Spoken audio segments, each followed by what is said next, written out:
මමත් කවියක් වුණා නම් නම සමාධි. මේ මගේ කතාව. මගේ ජීවිතේ හැමදාම එක දෙයක් දෙනකොට තව දේවල් ගොඩක් අහිමි වුණා. ඒත් මම හැමදාම උත්සාහ කළා මේ දේවල් ඉවසගෙන කොහොම හරි ජීවිතේ ඉස්සරහට යන්න. ජීවිතය කියන්නේ ප්‍රශ්න කරදර තිබුණා කියලා අතාරින්න පුළුවන් එකක් නෙවෙයිනේ. මම හසිතට අවස්ථාව දුන්නා එයාගේ කතාව කියන්න.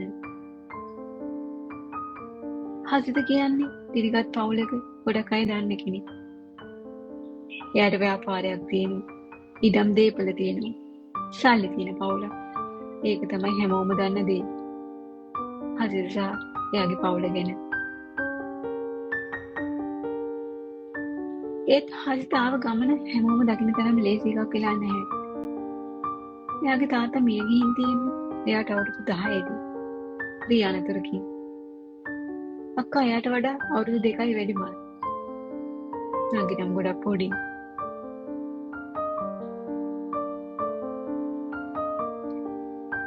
හසිතගේ තාත්තට තව වැඩිමල් සහෝදරයෙක් ඉන්නවා. එයාගේ නෑයෝ තමයි ගමේ මෙහිටියේ. හසිතගේ අම්මා මේ තරම් සමාජයක ගනුදෙනු කරලා පුරුදු කෙනෙක් නෙවෙයි. තාත්තගේ මරණින් පස්සේ එයාලගේ ජීවිත ගොඩක් අමාරු වෙලා තියෙනවා. එයාලගේ දේපල නිරවුල බෙදලා තිබුණේ නැහැ. ඒවා තාත්තට අයිති වෙලා තිබුණට.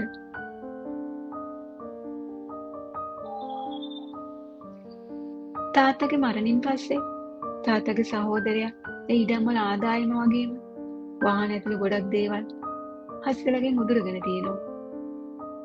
එයාලගේ අම්මට හයියක් තිබිලා නැහැ. ඒවට විරුද්ධ වෙන්න.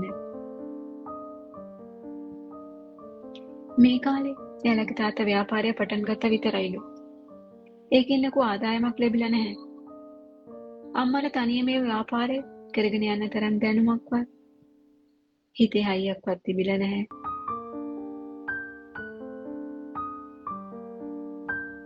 එයාලට තිබුණ එකම ආදායම ජීවත් වුණ ගෙදර සහ ඒ අක්කරයක පමණ ඉඩම තුල පවල තිබුණ දේ විතරයි.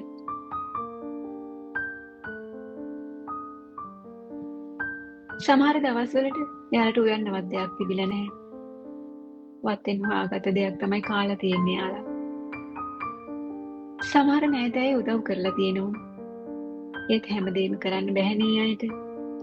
ගොඩක් කරදර මැද වසර කිහිපයක් ගෙවිලා ගිහින්.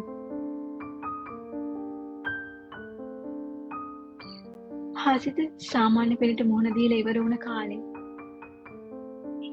හසිත වහලා දාලා තිබුණ එයාලගේ ව්‍යාපාරය ආයෙත් පුළුවන් විදිහට පටන් අරන් තියෙනවා. අම්මගේ උදව්ව ඇතුව.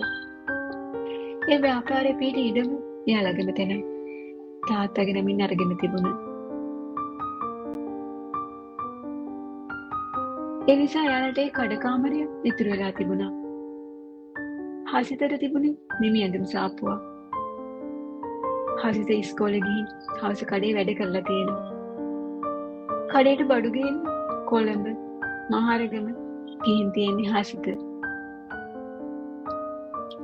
මේ අතර තාත්තගේ සහෝදරයා හසිතලව ගෙදරින් පන්නන නිතරම අම්මයි කරන්නු කරලා තියෙනවා. හසිතට අක්කට නංගිට ගහලා තියෙනවා. ගොඩක් දවස්වලට එයාලා පේරින්න කැලෑවල හැංගිලා තියෙනවා. හසිත ලොකු වුණාට පස්සේ ඒ දේවල් ටිකක් අඩු වෙලා තියෙනවා. මෙහෙම කාලේ ගෙවිලා ගිහින්. හසිත සාමාන්‍ය පෙළ සමත් වෙලා උසස් පෙළට ඉගෙන ගන්නවා. ගෙදර හැම වගකීමක්ම ටිකින් ටික හසිතගේ කර මතම පැටවෙනවා. ඉතින් ඉගෙන ගන්න ඕමනාවට වඩා ගෙදර වගකීම් වල බර වැඩි වෙලා තියෙනවා. හැබැයි හසිත උසස් පෙළ පාස් නොවුනට විභාගයට මුහුණ දීලා තියෙනවා.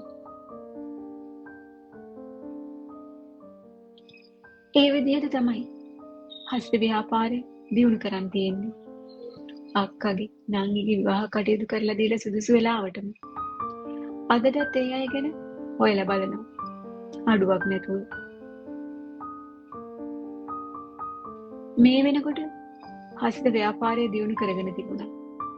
හැබැයි ඒ වෙනුවෙන් ගොඩක් ලොකු ණයක් අරන් තියෙනවා බැංකුවකින්. අක්කගේ නංගිගේ විවාහ කටයුතු නිසා. වාරිකත් අතපල් වෙලා තියෙනවා.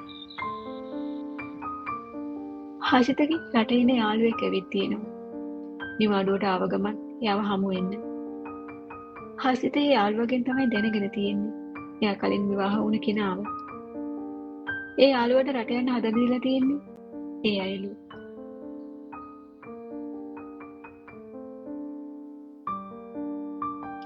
ඒ පවුලේ හැමෝම ඉන්නේ විදේශගත වෙලා. ඒ අය පොරොන්දු වෙලා තියෙනවා සාමාන්‍ය විදිහට වීසා බලපත්‍රයක් අරන් දෙන්න. ඒත් ඒක කෙట్లా නැහැ. ඊට පස්සේ තමයි ඒ අය යෝජනා කරලා තියෙන්නේ ඒ පවුලේ එක් තරුණියක් සමග විවාහ වී ඒ අනුව විදේශගත වීමට. ඒ අනුව තමයි හසිත විවාහ වෙලා ඒ මාර්ගයෙන් විදේශගත වෙලා තියෙන්නේ. ඔවුන් ඒ වෙනුවෙන් විශාල මුදලක් ඉල්ලලා තියෙනවා. ඒන් කොටසක් තමයි යන්නේ කලින් දීලා තියෙන්නේ. ඉතිරි මුදල් රට ගියාට පසුව කොටස් වශයෙන් ගෙවීමට පොරොන්දුව.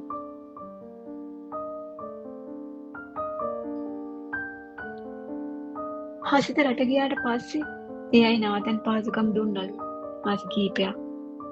හැබැයි හසිතට රැකියාවෙන් ලැබුණ සියලුම මුදල් ඔවුන් අරගෙන තියෙනවා. හසිත වැඩ කරපු හැම තැනකටම ගිහින් සල්ලි බලෙන් අරන් තියෙනවා.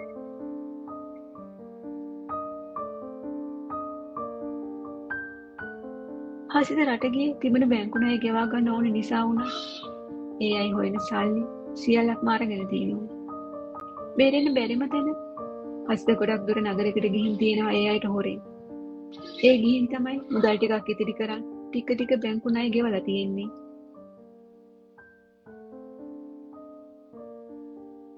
ඒ වෙද්දී හසිතට ඒ රට එපා වෙලාලු තිබුණේ. මොකද විවාහ වෙලා හිටි කාන්තාවගෙන් දිගටම කරදරලු. සල්ලි ඉඳලා.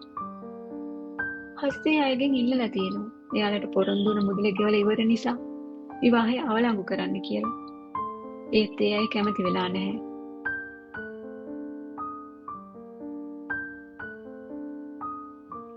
ඒ අතරලු මම මගේ ශිෂ්‍යත්වය ගැන හසිතට කිව්වේ. ඒ රට එපා වෙලා හිටිය නිසා එයා හිතුවලු ලංකාවට ඇවිත් මා එක්ක විවාහ වෙලා කැනඩාවට යන්න.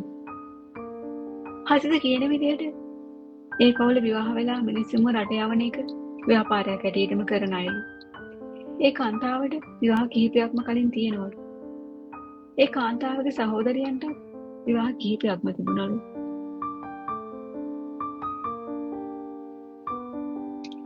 හසිත එයාගේ නිවස සිටිය මාස කිහිපේ ගොඩක් දවස්වලට සීතලේ පින්නේ එළිය බංකුවල නිදාගෙන තියෙනවලු. ඒ අය දොර වහලා ගිය දවස්වල මේ හසිතගේ කතාව. හසිත මට කිව්ව කතාව. මම දන්නේ නෑ මේ හැමදේම ඇත්තද කොයිතරම් ප්‍රමාණයක් බොරුද කියලා. ඒත් මගේ ඉරණම වැරදි වෙලාවේ වැරදි දොරකට තට්ටු කරලා ඒ දේ විතරයි මට විශ්වාස. මම මොකද කරන්නේ? මේ හැමදේම අතහැරලා ආයෙත් පුරුදු නිවසටම යනවද? උදේ ඉඳන් රැය වෙනකම් පුංචි ලොකු කියලා වෙනසක් නැති හැමදේටම රණ්ඩු වෙන ඒ ගෙදරටම ආයෙත් යනවද? මේ සිදුවීම හැම මොහොතකම මතක් කර කර හිත හිතව ගන්න වෙන ඒ තැනට මාපහු යනවද? ඒත් හසිත කියන කතාව ඇත්තනම් ඒ මොනවා වුණත් හසිත මාව විවාහ කරගත්තේ කැනඩා යන්නම විතරද? එයාට තවත් රටකට යන්න මම පාලමක් විතරද?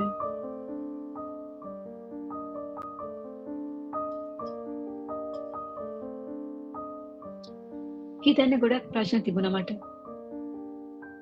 ඒත් ආයෙත් ගෙදර යන්න නම් බැහැ කියලා මගේ හිත කෑ ගැහුවා. මේ ප්‍රශ්නෙට වෙන විසඳුමක් නැද්ද? කාටවත් වරදක් නොවෙන මම නිහඬ වුණා. හසිතට මේ ප්‍රශ්නේ විසඳන්න දුන්නා. අපි හැමෝම ඊළඟ කතාංගේ සතුටින් ඉන්නවල හැමෝම